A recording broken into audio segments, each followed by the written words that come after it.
At first, I thought I was hearing things. There's no way I thought the White House wants to punish people with good credit, but I was wrong. Is that really the country that we're living in? People who have worked and saved and sacrificed for a good credit rating are going to bail out those with bad credit. South Carolina Senator Tim Scott serves on the Senate Finance and Banking Committees, and he joins us now.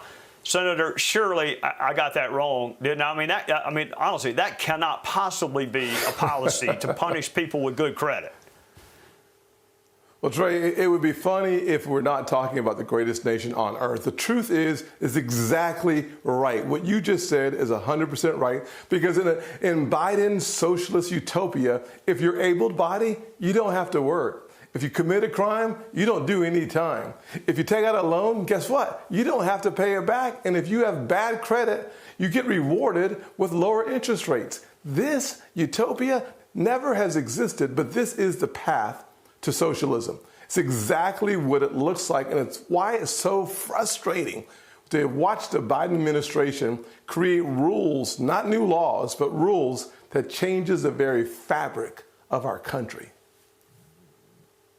Right, you put your finger on it. I mean, first of all, you're in the minority in the Senate, so there's not a lot you could do about it if it were legislation, but it's not legislation. This is a rule promulgated by some administrative agency, right?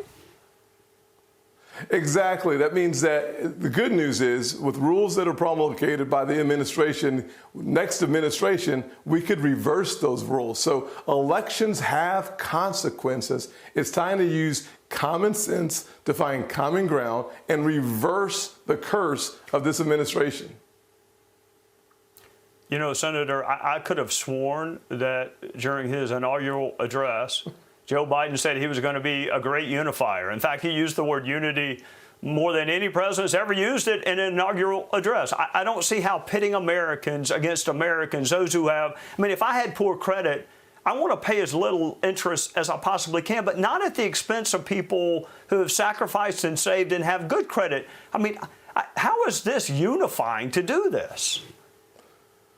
Well, he has become the great divider in chief. Americans are watching this with stunned reaction. They don't believe the words coming out of the mouth of the president. But this is the same administration, Trey, that said our borders were secure, that prices were going down, that we had no issues in this nation that we had to focus on. The truth is, these are the same people who said, Secretary Yellen, that China is an ally. Let's just watch what they say, because we can't believe any of it. So we have to watch what we do in 2024 as we win elections. We need common sense restored in this country, and this administration seems to not have an ounce of it.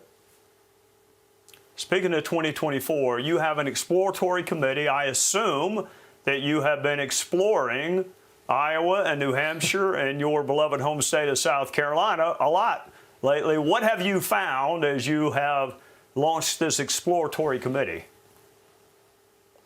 Well, Trey, one of the things I found on my Faith in America tour is that Americans are hungry for something positive, but also anchored in conservatism. I believe that America can do for anyone what she has done for me. It is time for us to restore hope, create opportunities, and protect America. We are a culture of greatness, not grievance. We are the land of opportunity, not a land of oppression. We celebrate our founding fathers. We don't cancel them.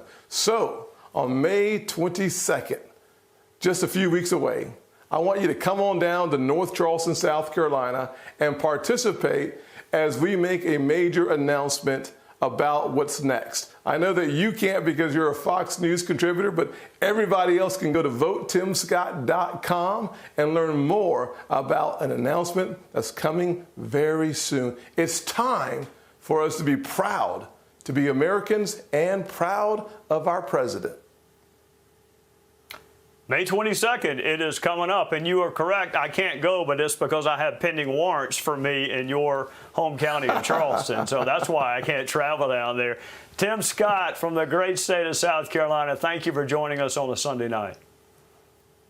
God bless you, brother. See you soon. Hi, everyone. I'm Brian Kilmeade. I want you to do me a favor. I want you to click to subscribe to the Fox News YouTube page. This is the only way that I know for sure that you're not going to miss any great commentary, any great news bites, any great interviews coming your way on Fox. You can get it all here on YouTube. So subscribe right now.